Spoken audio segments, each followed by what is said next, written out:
The Federalist Papers number 71. The duration in office of the executive. From the New York Packet. Tuesday, March 18, 1788. Hamilton. To the people of the state of New York. Duration in office has been mentioned as the second requisite to the energy of the executive authority. This has relation to two objects: to the personal firmness of the executive magistrate in the employment of his constitutional powers, and to the stability of the system of administration which may have been adopted under his auspices.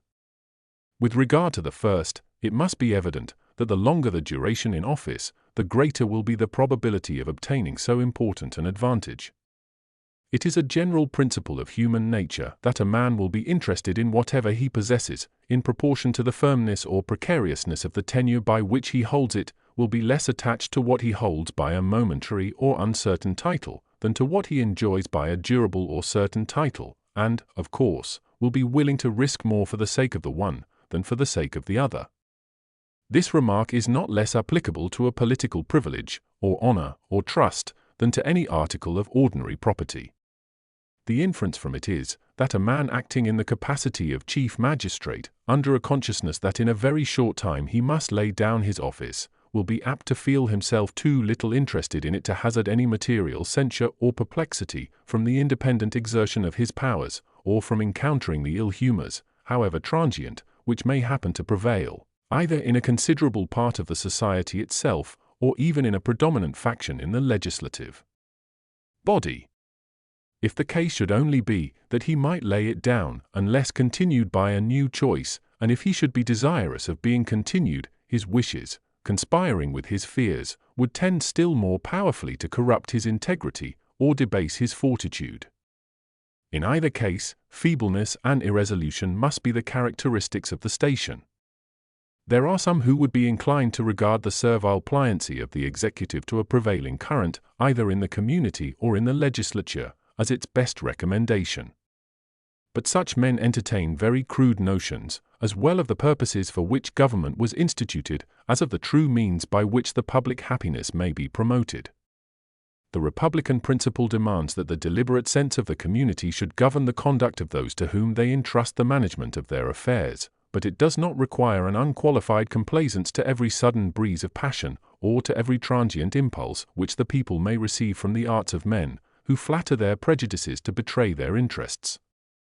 It is a just observation that the people commonly intend the public good. This often applies to their very errors. But their good sense would despise the adulator who should pretend that they always reason right about the means of promoting it. They know from experience that they sometimes err, and the wonder is that they so seldom err as they do, beset, as they continually are, by the wiles of parasites and sycophants, by the snares of the ambitious, the avaricious, the desperate, by the artifices of men who possess their confidence more than they deserve it, and of those who seek to possess rather than to deserve it. When occasions present themselves, in which the interests of the people are at variance with their inclinations, it is the duty of the persons whom they have appointed to be the guardians of those interests, to withstand the temporary delusion, in order to give them time and opportunity for more cool and sedate reflection. Instances might be cited in which a conduct of this kind has saved the people from very fatal consequences of their own mistakes, and has procured lasting monuments of their gratitude to the men who had courage and magnanimity enough to serve them at the peril of their displeasure. But however inclined we might be to insist upon an unbounded complaisance in the executive to the inclinations of the people, we can with no propriety contend for a like complaisance to the humors of the legislature. The latter may sometimes stand in opposition to the former, and at other times the people may be entirely neutral. In either supposition, it is certainly desirable that the executive should be in a situation to dare to act his own opinion with vigor and decision.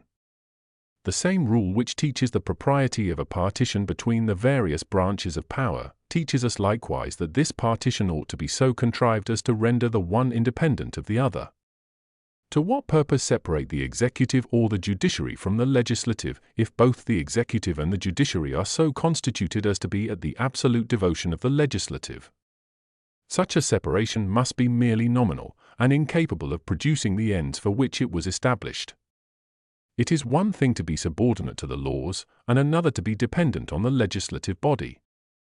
The first comports with, the last violates the fundamental principles of good government, and, whatever may be the forms of the Constitution, unites all power in the same hands. The tendency of the legislative authority to absorb every other has been fully displayed and illustrated by examples in some preceding numbers. In governments purely republican, this tendency is almost irresistible.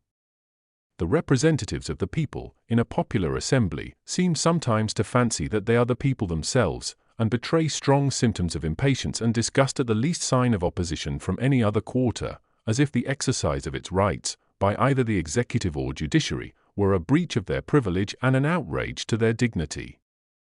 They often appear disposed to exert an imperious control over the other departments, and as they commonly have the people on their side, they always act with such momentum as to make it very difficult for the other members of the government to maintain the balance of the Constitution. It may perhaps be asked how the shortness of the duration in office can affect the independence of the executive on the legislature, unless the one were possessed of the power of appointing or displacing the other. One answer to this inquiry may be drawn from the principle already remarked, that is, from the slender interest a man is apt to take in a short-lived advantage, and the little inducement it affords him to expose himself, on account of it, to any considerable inconvenience or hazard. Another answer, perhaps more obvious, though not more conclusive, will result from the consideration of the influence of the legislative body over the people, which might be employed to prevent the re-election of a man who, by an upright resistance to any sinister project of that body, should have made himself obnoxious to its resentment. It may be asked also, whether a duration of 4 years would answer the end proposed, and if it would not, whether a less period, which would at least be recommended by greater security against ambitious designs, would not, for that reason, be preferable to a longer period, which was, at the same time, too short for the purpose of inspiring the desired firmness and independence of the magistrate. It cannot be affirmed that a duration of 4 years, or any other limited duration, would completely answer the end proposed, but it would contribute towards it in a degree which would have a material influence upon the spirit and character of the government.